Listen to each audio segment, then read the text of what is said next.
Boa noite, pessoal, tudo bem? Vocês conseguem me ouvir? Preparados para o último dia?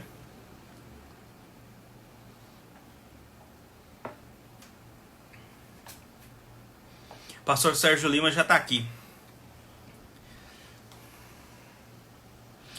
Só um aviso antes de chamar o pastor Sérgio. Hoje é o nosso último dia. Agora às 8 nós teremos o pastor Sérgio Lima. E às 9 horas nós teremos o pastor Augusto. Tá bom? Então nós infelizmente encerraremos a nossa segunda semana online do PNO.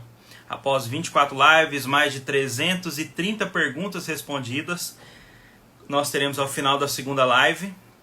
Até minha esposa está falando, queremos mais. Mas quem sabe em outra oportunidade nós possamos fazer outra semana online do PNO. Para que nós comecemos a nossa sequência de boas perguntas e a quarentena. Rapaz, aqui em São Paulo, então, ninguém pode sair de casa, tá todo mundo. Mas Preso. tá legal, tem que ser assim, né? Com certeza. É pro bem de todos, né? O bem de todos, normal. E você, como é que tá? Rapaz, o que todos falaram aqui eu concordo. É bom estar em casa, é o local onde a gente trabalha, onde a gente escreve, onde a gente faz tudo, mas que esse espírito de prisão é muito ruim. É muito ruim. Mas fique Tá? tranquilo, o Espírito, Jesus Cristo resgata as pessoas que estão em prisão, espírito em prisão.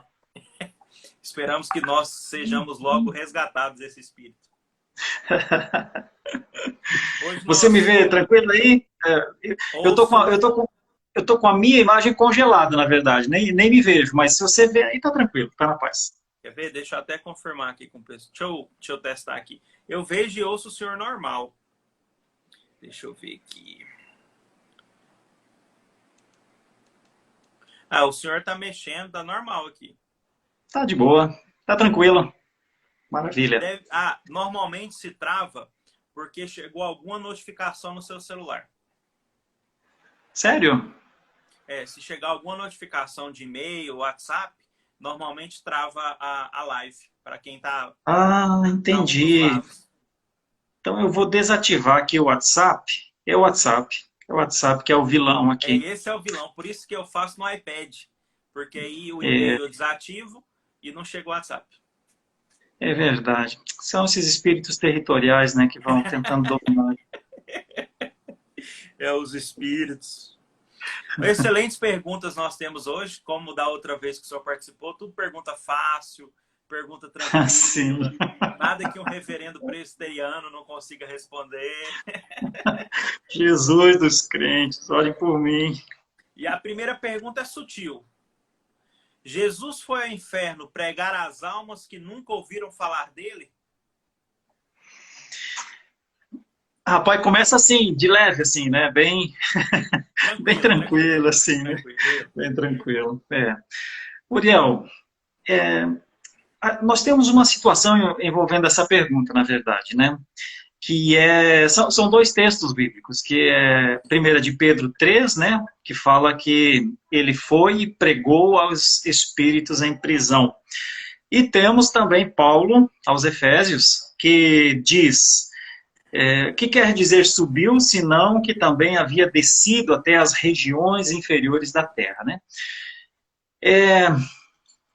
Com o passar do tempo, também passou-se a pensar que Jesus desceu ao Hades, e esse desceu ao Hades, a ideia é ir ao inferno, né? Assim, a ideia é que se tomou o corpo. Mas nós temos que considerar que não há essa expressão nas Escrituras, né? Não há em nenhum momento que ele desceu ao Hades. São esses dois textos aqui que falam, e e apareceu essa ideia de desceu ao Hades, na verdade, nos credos. No credo, em dois credos, na verdade, né? No credo dos apóstolos, chamado credo apostólico, em latim, descendit ad inferna, desceu aos infernos, ou nós aqui em língua portuguesa dizemos desceu à mansão dos mortos, né? Creio em Deus Pai, tal, desceu à mansão dos mortos, e às vezes até desceu ao Hades. E um outro credo é o credo de Atanásio, que fala desceu às regiões inferiores. E a partir daí ficou meio que comum assim que Jesus foi ao inferno e resgatou quem estava lá, né? Mas na verdade a teologia reformada rejeita esse entendimento. Rejeita esse entendimento porque não parece que Jesus tenha descido após a sua ressurreição para buscar pessoas de lá. Após a ressurreição, Jesus foi ascendido, né? Então ele ascendeu à direita do Pai. Nós temos sua morte, sua ressurreição e sua ascensão. Estudando um pouco sobre isso, Uriel, dá para ver que a teologia reformada rejeita possibilidade da pregação de Jesus ao inferno, descida literal de Jesus ao inferno, rejeita a ideia de que ele foi lá no inferno, como os luteranos pensam, proclamar a sua vitória, né? Quem escreve bastante sobre isso é o Dr. Heber Campos, num artigo do CPAJ, né? Mas muitos outros também. Então, não parece que o que Jesus fez foi ao inferno tomar as chaves de Satanás e estabelecer um novo reino a partir do inferno. Na verdade, Uriel, o que a fé reformada entende sempre é a partir dos símbolos de fé, né? E os símbolos reformados explicam essa expressão primeiro, como uma expressão substitutiva para descrever o que aconteceu a Jesus Cristo como nosso representante na cruz.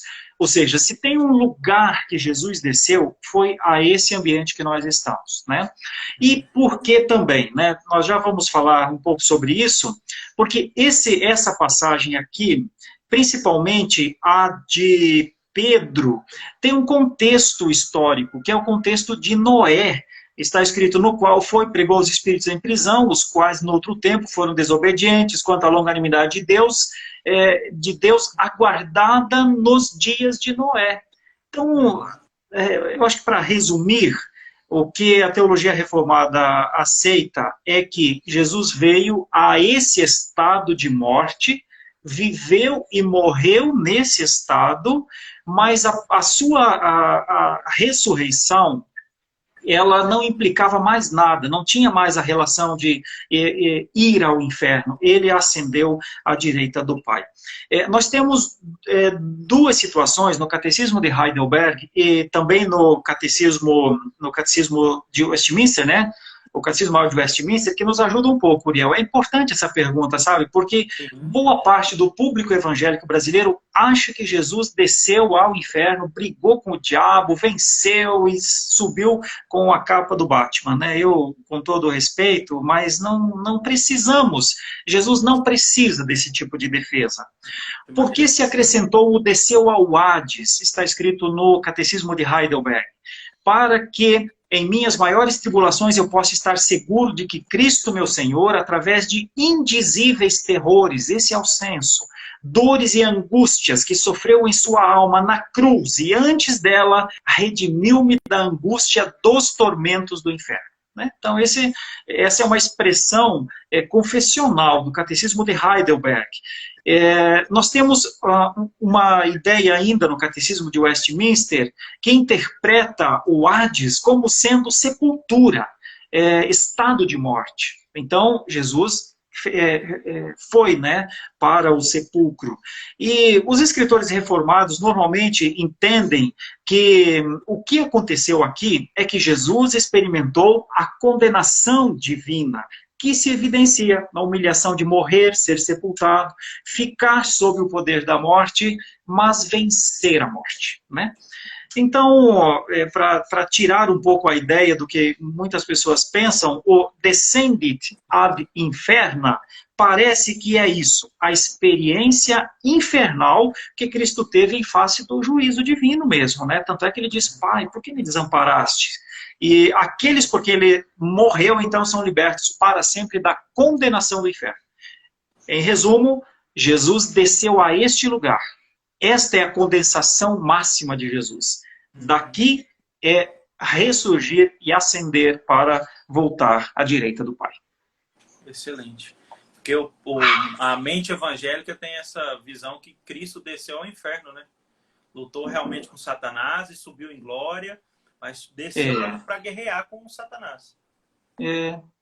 Isso prejudica, porque tem que colocar verdades nos textos, tem que, tem que colocar opiniões, tem que colocar, nós Forçar a chamamos barra. isso de forçar a barra. Exegese é quando você quer alguma coisa e você acha um texto para justificar, né?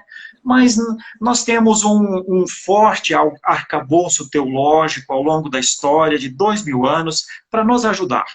O que o Senhor Jesus Cristo fez, o limite da sua condenação foi viver como homem. Este é o estado de morte de Jesus e é de onde ele nos retirou, porque nenhum de nós esteve lá fisicamente no inferno, onde muitos acham que Jesus foi lá retirar, né?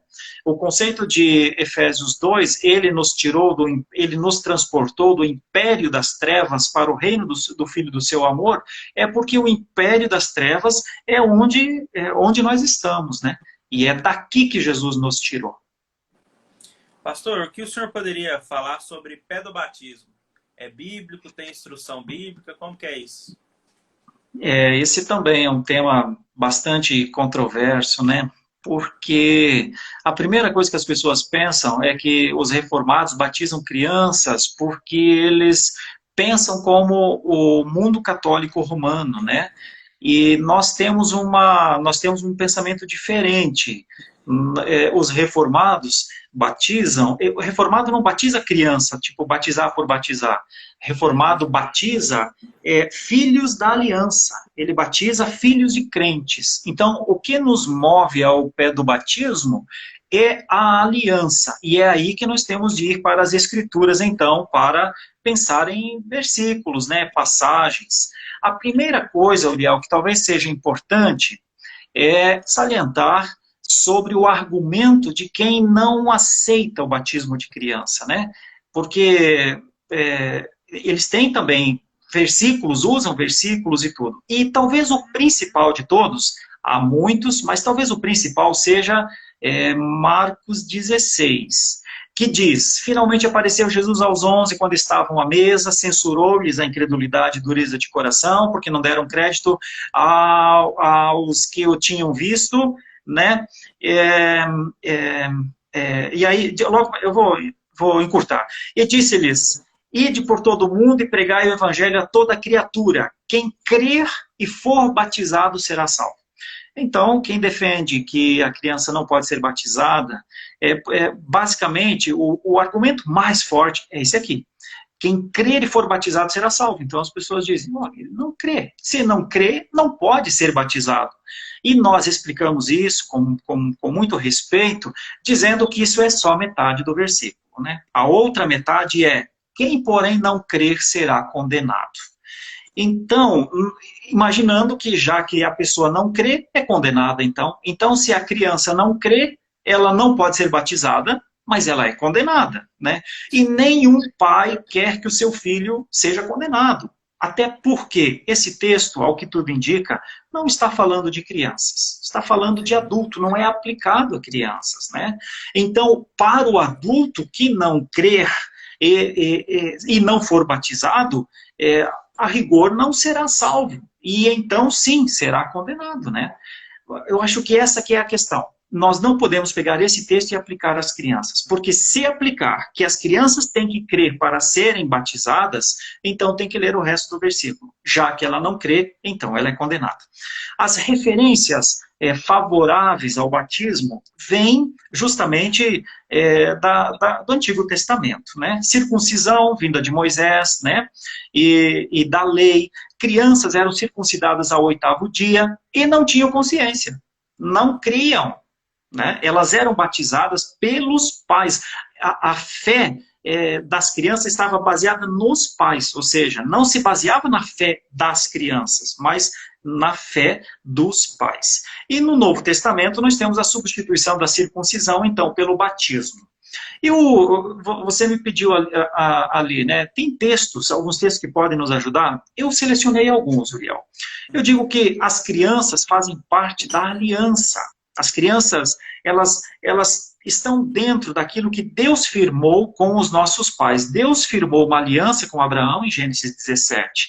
E ele disse: eu serei o vosso Deus e dos seus filhos, e da sua descendência. O selo espiritual lá no Antigo Testamento era a circuncisão. Ao 8º dia, sem fé, criança não cria, era circuncidada. A circuncidão significava o quê? Entrada no pacto. Aliança, entrada no pacto. Quando a criança era circuncidada, ela passava a fazer parte dos benefícios do pacto. O pacto feito por Abraão, o pai da fé, nunca foi negado. Em nenhum momento, olha, encerrou, não tem mais o pacto. Não. E se permanece o pacto com Abraão, permanece o princípio da entrada das crianças, né? Infelizmente, Uriel, nós temos uma quebra pactual em relação a isso, com algumas nuances, algumas coisas que aconteceram ao longo dos últimos séculos, né? Porque até o século XVI, XVII, até o XVIII, não se questionava isso. Crianças todas eram batizadas. Infelizmente, com o nascimento de movimentos denominacionais, sem um compromisso com a exegese, com a história, com a hermenêutica, que é uma coisa que parece um palavrão, até hermenêutica, mas quer dizer interpretação. Nós, quando temos uma maneira de interpretar, e nós utilizamos um método chamado gramatical histórico-teológico, quando se tem um método, você tem que avaliar na história, tem que ver o que outros fizeram, né? Você não pode implementar um método descomprometido daquilo que Deus permitiu o seu povo fazer, né? Então, nós chegamos a essa conclusão. Nós somos aliancistas, pactuais, o pacto feito com Abraão não foi abrogado, a promessa está vigente nos novos tempos, na nova aliança, as crianças não foram excluídas, e o Novo Testamento parece mostrar também, tem evidências de práticas. Vamos pegar um texto do Antigo Testamento e um texto do Novo Testamento. No Antigo Testamento, quando Moisés atravessou o Mar Vermelho, depois, no Novo Testamento, é dito que todos foram batizados lá. Todos foram batizados em Moisés. E ali as crianças estavam com o povo, né? Então, tem uma ideia de que tem uma aliança envolvida na caminhada do povo de Deus com Deus, e envolve os descendentes. No Novo Testamento, quando muitos foram batizados no sermão de Pedro, é impossível imaginar, uma vez que não havia uma proibição, porque não é só uma questão assim eu acho que sim, eu acho que não, mas não houve uma proibição ao longo da história. Então, é muito possível que eles, entendendo que o batismo substituía a circuncisão, naquele momento todos foram batizados. E nós temos outras passagens também, como a passagem do carcereiro, quando Paulo está, né, lá em Filipos, e ele vai para a casa do carcereiro. Olha, por que é que não está escrito no texto? Olha, e Paulo batizou os adultos, porque as crianças não criam, então não foram batizadas. Não, disse assim, e batizou toda a sua casa. O único argumento para negar que Paulo tenha batizado toda a sua casa é pensar que ele era estéril, é dizer, não, mas era só o marido e a esposa.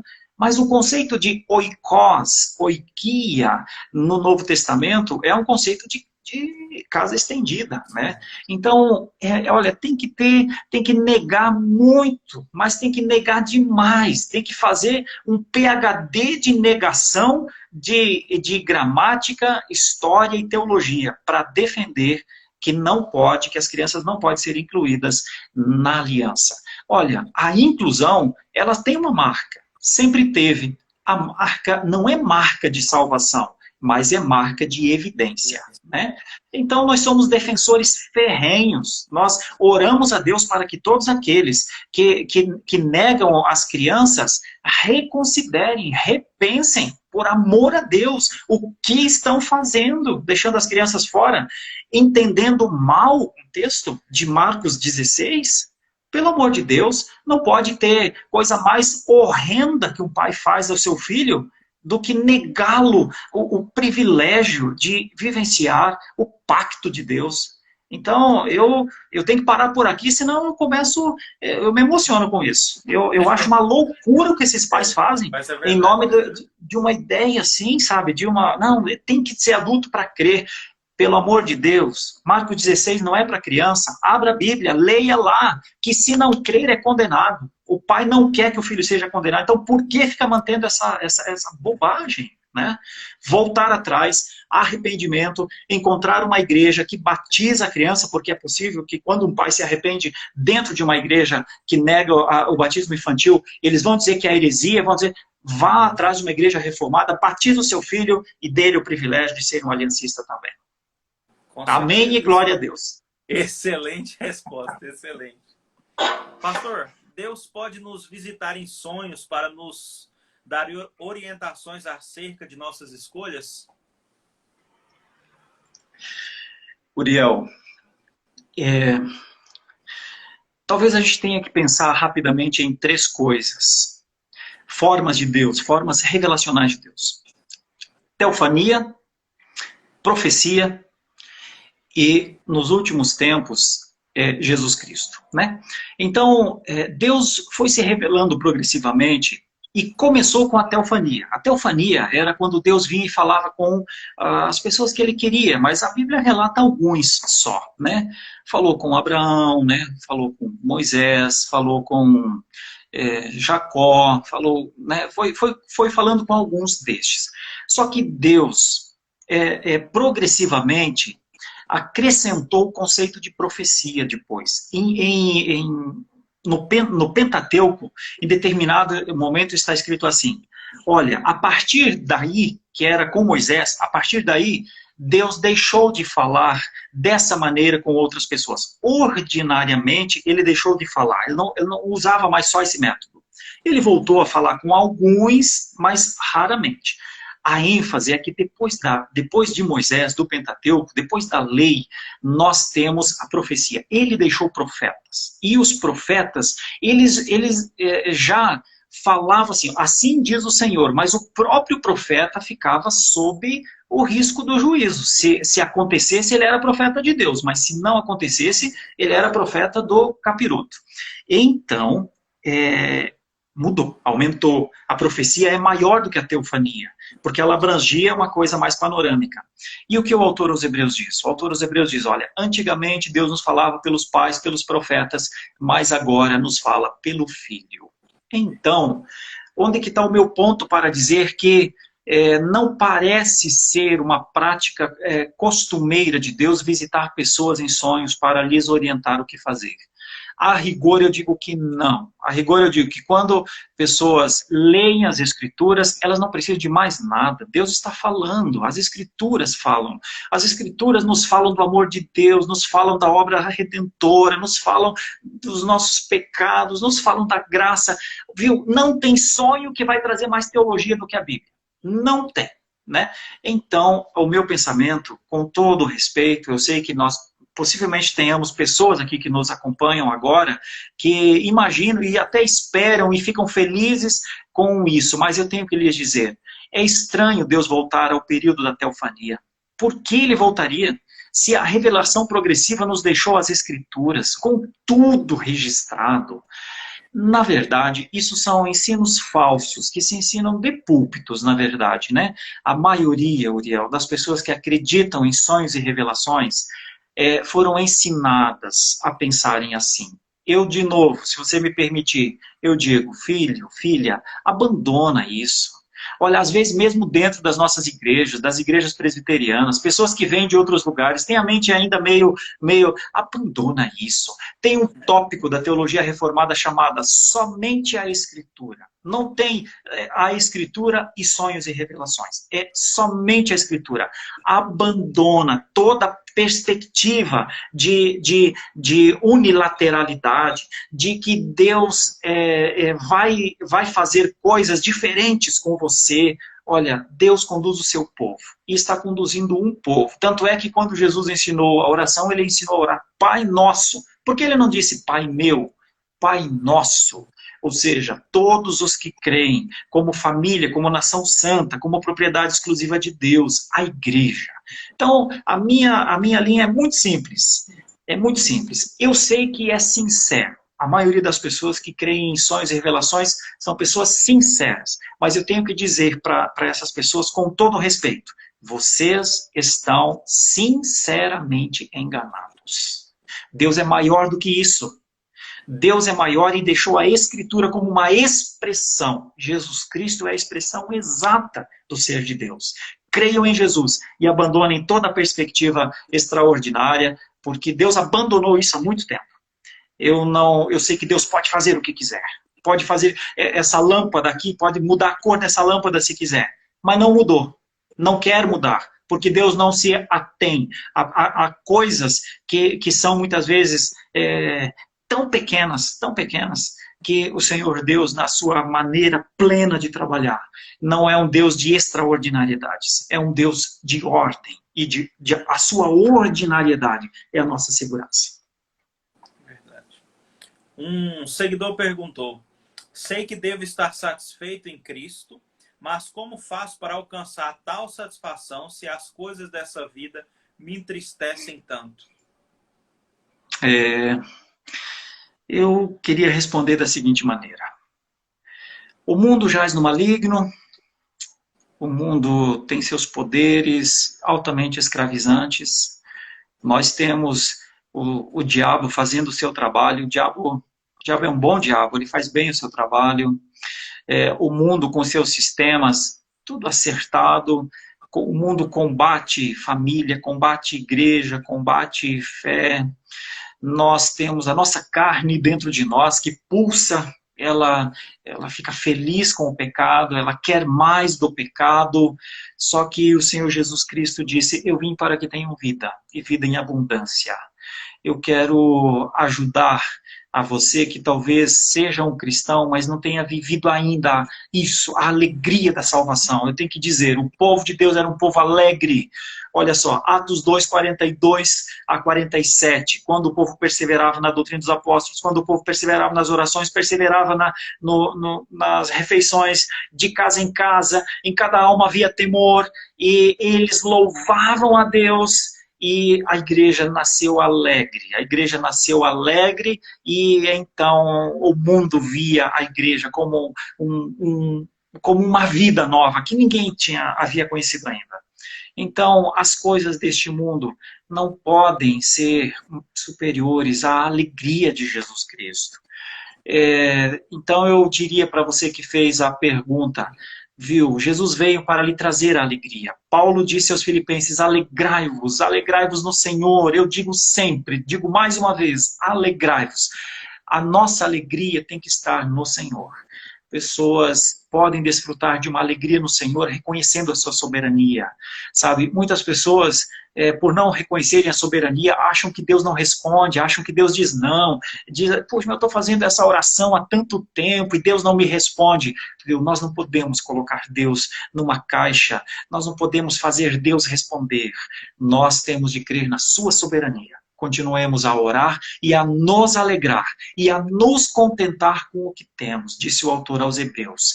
Então eu gostaria muito de pedir àquele que fez essa pergunta para repensar onde está a fonte da sua alegria. Provavelmente precisa rever isso.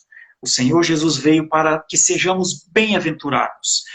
O nosso sofrimento vem do ataque, da perseguição, daquilo que nós sofremos por ser cristãos. Mas veja o que Jesus disse no Sermão do Monte também. Quando perseguindo, disserem todo mal contra vós, exultai, porque grande é o vosso galardão nos céus. Essa pergunta tem um contexto, então eu preciso ler ela toda. Ao conversar com meu pastor, apresentando convicções mais para a linha reformada, fui orientado a largar esse material e deixar de seguir esses pastores. Disse ele que tais teólogos analisam somente a letra fria, mas falta fogo no coração, teologia morta. Ele é pentecostal e tolera, no máximo, o reverendo Hernandes Dias Lopes. Como devo agir? Agora me coloco numa situação difícil aqui, né? Deixa eu falar de uma maneira... Essa pergunta pro senhor. Pois é, eu sou amigo dos dois, né? Então, deixa eu falar de uma maneira muito simples.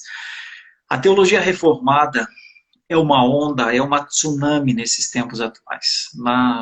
América do Norte, na América Central, em países como a Colômbia, por exemplo, é impressionante o número de reformados. A maior parte dos novos reformados são jovens, Uriel, sabe? São pessoas que estão aqui vendo você, estão nas nossas lives, estão acompanhando Augustos, acompanhando Hernandes, acompanhando, enfim, Leandro, acompanhando tantos outros, Franklin, Jonas, sabe? E isso é tão legal, tão maravilhoso. O que acontece? Essa onda é tão grande que ela assusta mesmo. Viu? Essa porque é uma onda que leva a soberania de Deus, coloca Deus em primeiro lugar. E tem muitos pastores assustados com isso. Pastores liberais, muitos pastores pentecostais. Provavelmente esse aqui é pentecostal, né, como ele falou, ou até mesmo neopentecostais. Eu diria ao precioso irmão ou irmã que escreveu, eu diria assim: não deixe de seguir os pastores reformados. Os que eu conheço têm um compromisso com a palavra. Você pode ter um pouquinho mais aberto, um pouquinho mais fechado, um pouquinho... mas olha, creia numa coisa. Ao assistir exposições, primeiro pregações expositivas, que é diferente, né, de pegar um texto e imaginar e imaginativamente falar alguma coisa. Não. Assista pregações expositivas. Você só vai encontrar exposições bíblicas, pregações expositivas com pastores reformados. Então, por que é que você teria de deixar de seguir essas pessoas?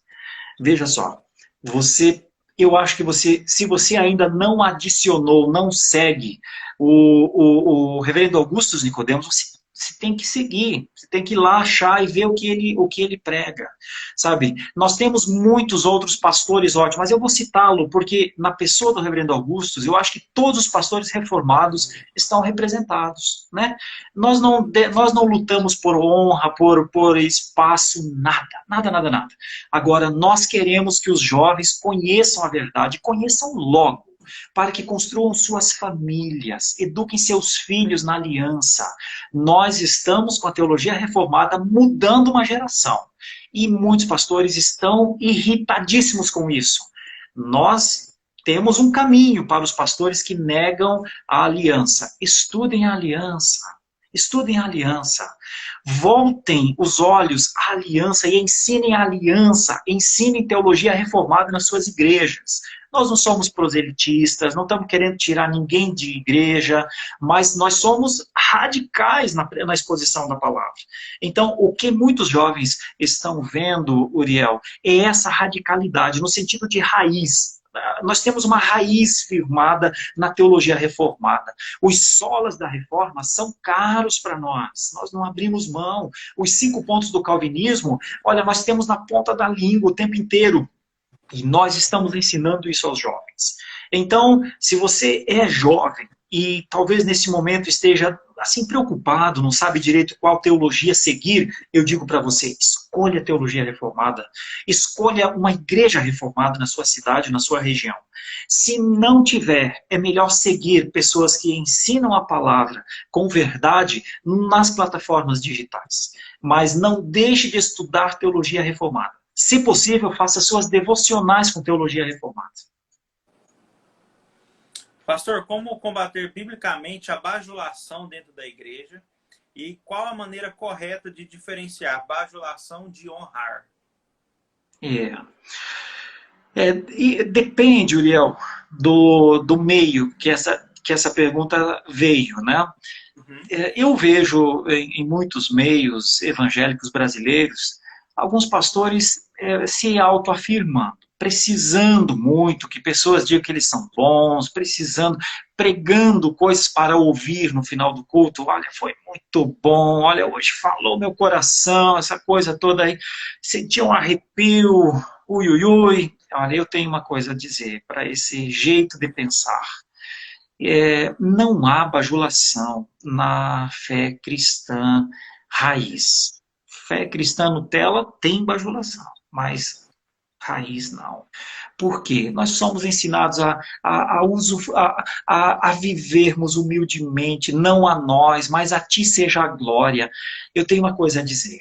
quando você conhecer alguma igreja, que o nome do pastor é maior do que o nome da igreja, toma cuidado. Alguém colocou esse nome acima do que ele deveria estar. A igreja é o povo de Deus. O povo de Deus é o povo que Deus ama. E Ele colocou os pastores para cuidar desse povo. Deus não chamou pastores porque ama mais esses pastores do que o povo. É o contrário. Deus chamou pastores para cuidar da igreja que Ele ama. Então, quando esses pastores, ao cuidar da igreja, retêm essa honra e fazem com que isso seja o seu alimento, uma espécie de retroalimentação, eles pecam. Então, a minha sugestão, a minha orientação é assim: olha, fuja, nunca seja um bajulador. Não seja aquela pessoa que infle egos ou infla egos de pessoas, viu? Porque todas as vezes que alguém reter a glória que é de Deus, ele tem conta a pagar. Então, honra é outra coisa. Honra é quando você intercede por alguém, quando você se importa com o estado do líder, quando você o apoia e o ajuda, e às vezes até o critica. Porque alguns pensam, não, quem critica não honra. Olha, se for uma crítica para ajudar, é que nós somos muito melindrosos aqui. Eu conheci um pessoal não tão melindroso na Europa, alemães e holandeses, não são assim. Aqui, o pastor, não, se ele ouve uma coisinha, Uriel, ele já acha que está contra ele, está contra o seu ministério, está contra... Rapaz, é misticismo, né? Então, fugir do misticismo, honrar biblicamente. Como está escrito lá, honra o teu pai e tua mãe para que te vá bem os dias na terra. É assim que se deve honrar os vossos guias, diz novamente o autor no Novo Testamento. Então tem uma diferença muito grande entre bajulação e honra, porque a bajulação para na pessoa, mas a honra, ela sobe aos céus. A honra é uma espécie de carinho que se faz, de cuidado que se tem. Honra é bíblico, bajulação é do diabo. Uma seguidora perguntou: qual a barreira que tem que ser quebrada quando a pessoa tem dificuldade de anunciar o evangelho para seus familiares? Olha, talvez a primeira barreira para anunciar o evangelho dentro de casa é que as pessoas nos conhecem bem, né? Então, eu diria, que barreira deve ser quebrada, né? Primeiro, barreira do orgulho, né? Olha, é melhor um crente dentro de uma casa evangelizar pela humildade. Olha, eu sou um pecador como vocês. Eu também luto com os pecados, todos nós lutamos com os mesmos pecados. A gente evangeliza não de cima para baixo, a gente evangeliza na mesma altura, a gente evangeliza respeitando e considerando o outro superior, inclusive a nós, né? Tenho para mim que o grande problema seja este, deve ser este, no meu entendimento. As pessoas não falam de Jesus porque quando fala de Jesus, logo a outra pessoa diz, mas eu te conheço, você fica falando, mas você também erra, você faz isso, faz aquilo, né? Primeira coisa, reconsiderar a prática, o testemunho, né? Então, assim, não é porque a pessoa diz que eu tenho os meus erros e os meus pecados que eu tenho que me defender e falar, você não tem nada a ver comigo, eu faço o que eu quero e tal. Não é. É o contrário. É assim, olha, quando pessoas apontam os nossos pecados, elas querem nos ajudar, elas podem nos ajudar, e até se elas estiverem mal intencionadas, elas nos ajudam, se nós reconhecermos aquilo como uma instrução que vem da parte de Deus. A primeira barreira a ser quebrada é a do orgulho, eu acho. Depois, trilhando num caminho de humildade, nós temos que pensar de maneira pactual. Olha, como é que nós vamos amar ao mundo, né, as pessoas, as nações, se não amarmos as pessoas que estão dentro da nossa casa. Dentro da nossa casa está o nosso campo missionário. O nosso primeiro campo missionário é a nossa casa. Pastor, como discipular se você possui o mesmo ponto fraco do que aquele que está te pedindo conselho? Ela é parecida, né, com a pergunta anterior. Eu acho que o discipulado, ele tem duas vias. Ele tem um discipulado que a gente faz, e enquanto a gente está fazendo o discipulado com uma outra pessoa, a gente também está fazendo para conosco, né? Quando a gente lê as escrituras para alguém, a gente também lê para nós. Eu não acredito que as mesmas fragilidades que o discipulador tem com o discipulado seja empecilho para fazer o discipulado, né? O discipulado é uma ordem.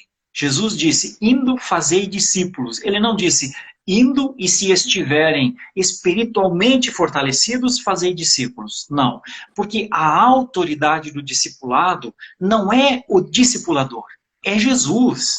Ele que disse, toda autoridade me foi dada nos céus e na terra. Indo fazei discípulos de todas as nações. A autoridade é de Jesus, né? Nós não fazemos discípulos para eles serem iguais a nós. Nós fazemos discípulos para eles serem como Jesus, para eles serem discípulos de Jesus, né? Então, para mim, o pensamento é, nós podemos ter as mesmas fragilidades das pessoas que nós estamos ensinando. Agora, quando estudamos a palavra, nós também aprendemos com a palavra. E a autoridade do discipulado é de Jesus.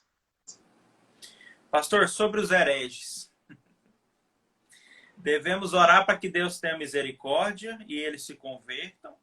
Ou devemos pedir para que Deus haja com justiça sobre eles? Devemos orar para que Deus tenha misericórdia e eles se convertam. Olha, coisa mais bonita do mundo é ver um herege voltando. Eu já vi alguns, Uriel, já vi. Mas aqui já em Goiânia, nós vimos, na época do pastor Augusto aqui, pastores de igrejas neopentecostais,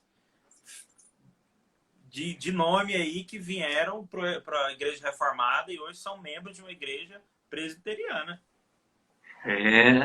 Eu também vi isso. Olha, a coisa é simples, teologicamente falando.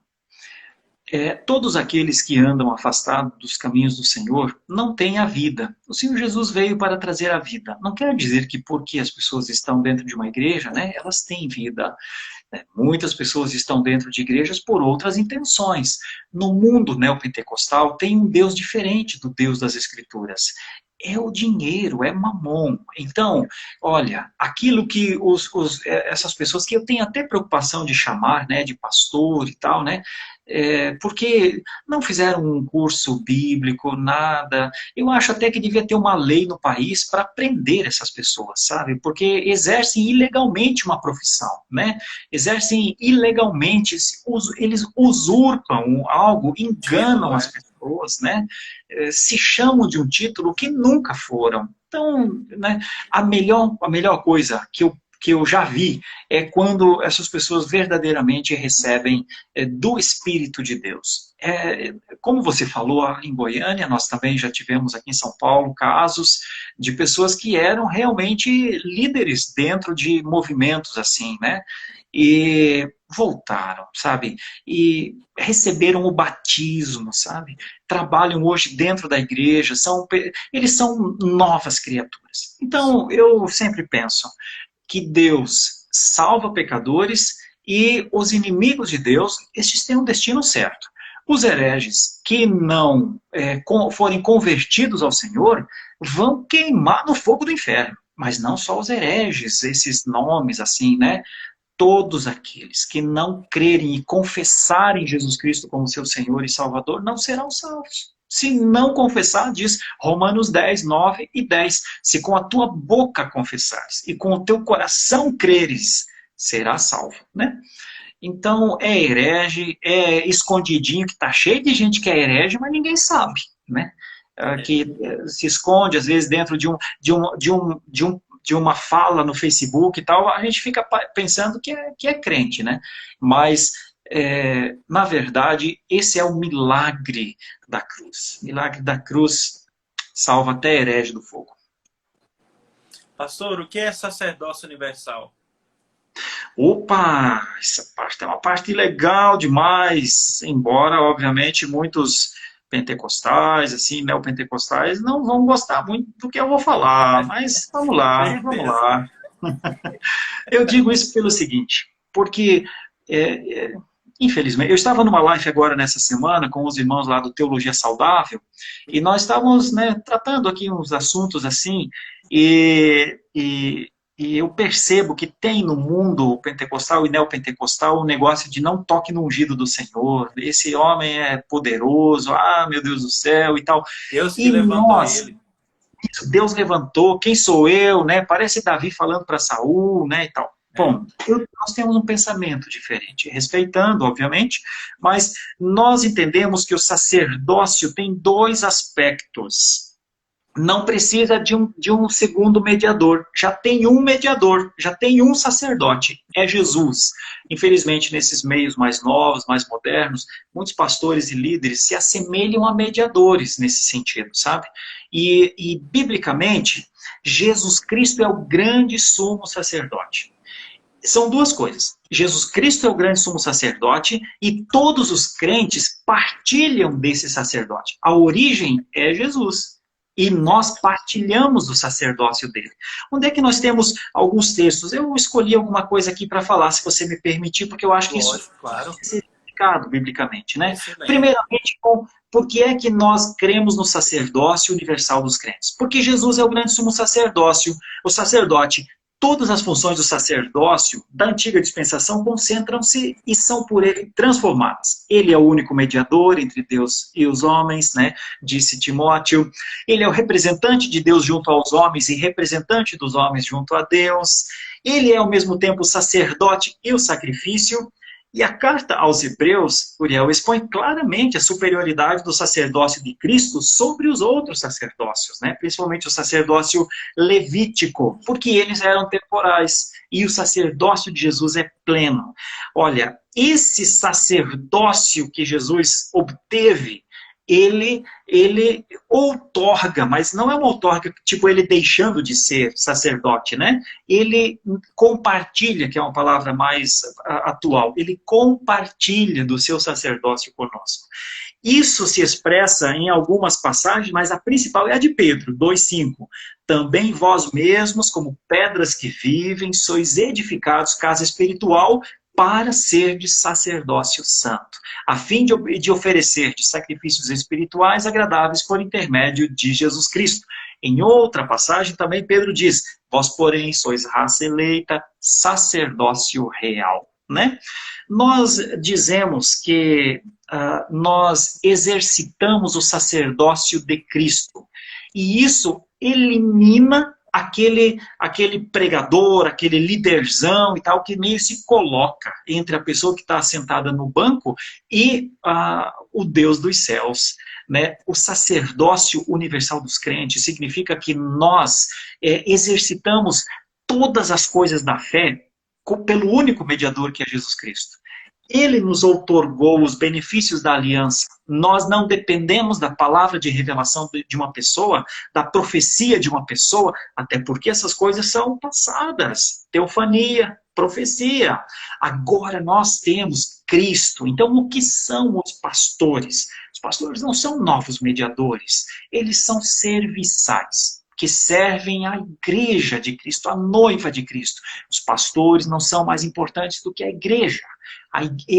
O Senhor Jesus Cristo espera a sua noiva. E eu digo para você, a noiva vai se encontrar com Jesus, no seu noivo. Mas aqueles que se colocaram no meio, aqueles que tiveram seus ministérios, entre aspas, chamando honra e glória para si, esses eu já não tenho certeza. Pastor, se o local onde nós vivemos não tem uma igreja fiel à exposição bíblica, posso deixar de congregar para evitar conflito, tirando a autoridade pastoral que se isenta da palavra? Certo.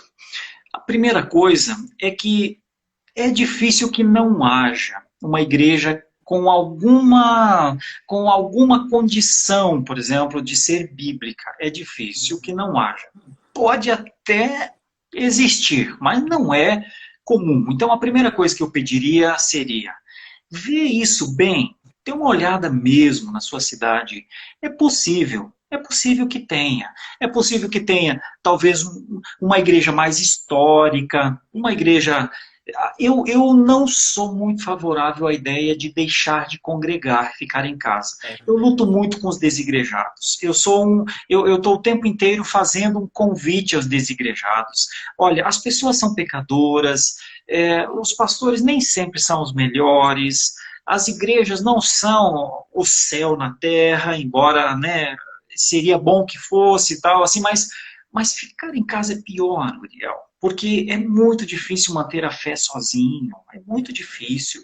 Então eu prefiro que a pessoa esteja em uma igreja que não seja, assim, vamos dizer, tão desenvolvida teologicamente, mas esteja congregando com as pessoas, tenha espírito de moderação, ajude, faça um bom curso, se você me permitir. Se me permitir, mas Claro, você lógico, eu aqui, até você sei. aqui, você oferece coisas boas num canal como o teu, eu tenho acompanhado, tenho visto, né?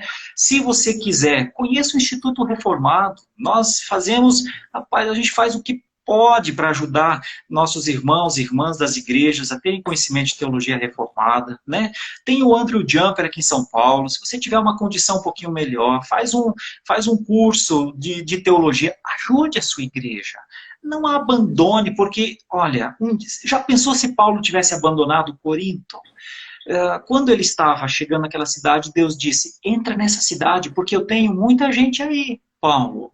Então, pense no reino de Deus. Não pense no seu bem-estar, não pense em achar alguma coisa para você. Pense, o que, que eu posso fazer? Quando eu vi uma frase do John Kennedy ontem, numa série aí, quando ele assumiu a presidência dos Estados Unidos, ele disse a frase, né?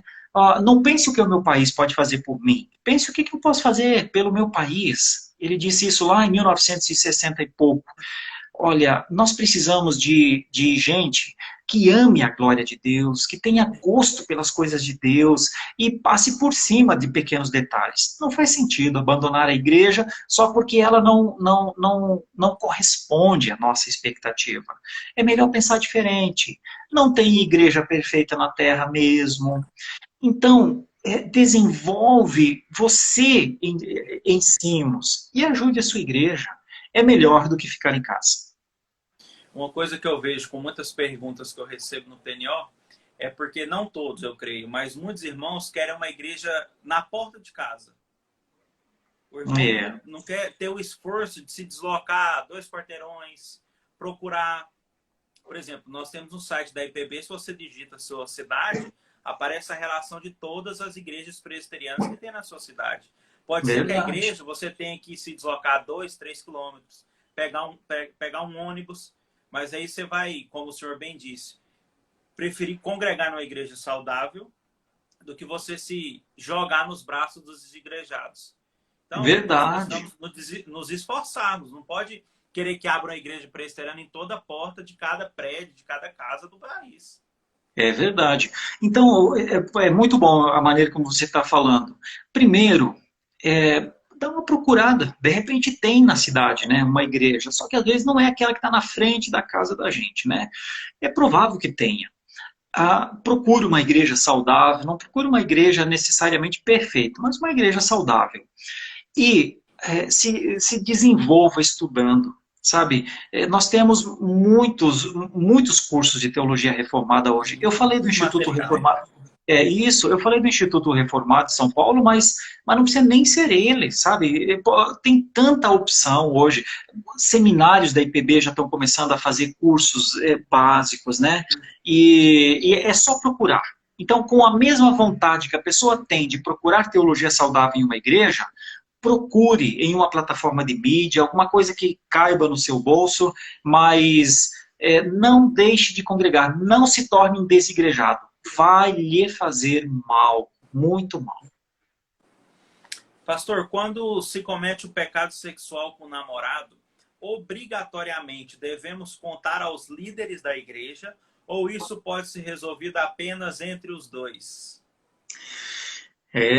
Não, entre os dois não vai resolver, né? Não, já Não vai pecaram entre os resolver. dois, tem que resolver fora. Não vai resolver. Entre os dois, o máximo que vai ter vai ser um acordo para esconder, Vai ser um pecado que os dois Só vai vão ter que abafar o caso. só, isso é uma tentativa de abafar o sol com a peneira, inclusive, porque a glória de Deus continuará a penetrar, né? A melhor coisa, eu sei que isso, Uriel, eu fico imaginando, tem muitas igrejas que lidam muito mal com a disciplina, né? O medo dessa pessoa é da disciplina. Mas, deixa eu dizer, a disciplina cura, a disciplina ajuda. Não tenha medo da disciplina. É melhor você passar por uma disciplina e ser tratado e ter a bênção de Deus. Enquanto calei os meus pecados, os meus ossos se envelheceram dentro de mim, disse Davi. Outra coisa, se desenvolveu isso com o namorado, com a namorada, o primeiro ato legal, do ponto de vista de legalidade, seria constituir a família. Então, assim, procura acertar isso, constitui família. A maneira mais adequada é conversar com um líder de confiança, porque se você está em uma igreja, no mínimo, você confia no seu líder, no mínimo, né? Então, esconder não trata, só com a pessoa não resolve, e o medo não é uma marca nossa. Temor é uma marca nossa, né? Mas temor a Deus. Então eu aconselharia a procurar um líder responsável, conversar, pedir ajuda, pedir que haja um discipulado de acompanhamento e então, a partir daí, tratar o assunto. Nós não curamos enfermidades sem remédios. E essa é uma enfermidade terrível.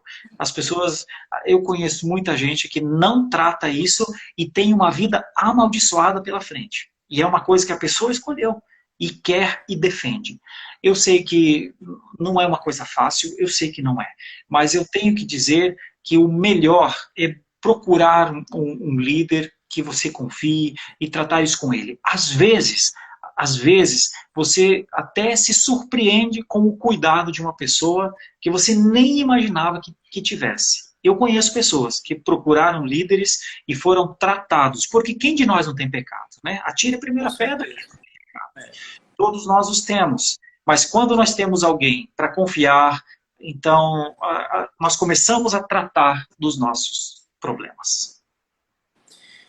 Foi tão bom ouvi-lo como sempre, mas infelizmente nós chegamos na nossa última pergunta e nós devemos ter 1 minuto e meio para que a live caia. E a bomba da última pergunta é: quando é necessário um novo batismo nas águas? Nunca! Nunca! Viu? Já errou uma vez! Os batistas ficam chateadíssimos comigo, me perdoem. Vocês podem falar isso também da parte de vocês. Pode dizer que nunca faz batismo por aspersão. É assim. A questão do batismo nas águas, eu vou falar bem rapidamente. Nem sempre foi assim. É importante que os nossos irmãos saibam. Por mais de 1.700 anos não houve batismo em águas. Agora, do século 17 para cá, 18 que teve, né? Não é melhor ver que tem mais de 200 vezes a palavra aspersão na Bíblia do que imersão?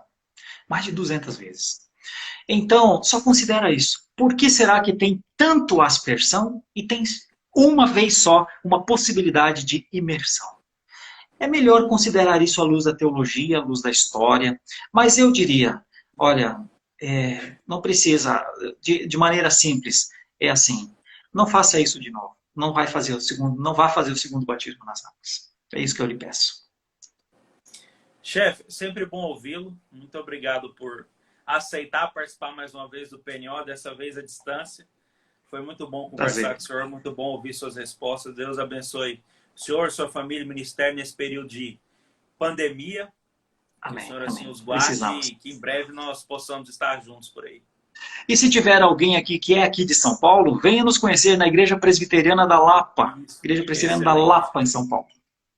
Tá bom? Se você é de São Paulo e procura tanto a Igreja Presbiteriana e fica me mandando mensagem, tá aí, ó. Tá vendo? Não precisa mais mandar. Visita a Igreja Presbiteriana da Lapa.